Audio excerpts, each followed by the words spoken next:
Toda kutenda Mwari watitendera kuti tisangane nyama nemweya zviri pamwe chete, timupe mbiri nerikudzo.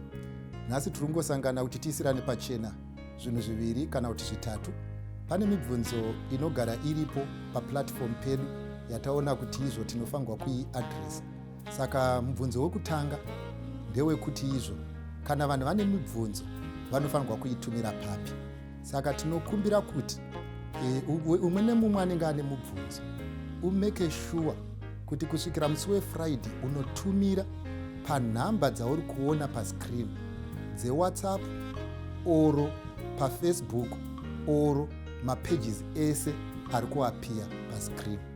Kana watumira mibvunzo yako kusvika musi wechishanu, musi weSaturday mibvunzo yedu inenge ichipindurwa.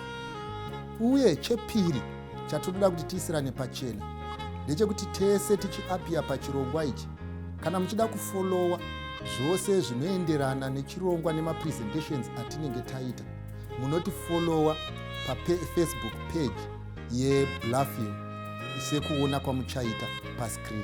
Saka tinovimba tichasangana musi weSaturday tichipindura mibvunzo ichauya neyagara yanga iripo. Saka ngatimeke sure kuti yauya nekukasika. Mwari akuitire zvakanaka, akukomborerei kubvunza mubvunzo. Hazvireve kuti iyemi muri mapenzi, asi zvinongoiswa pachena ndechekuti munyika hamuzive munhu haazive zvinhu zvose.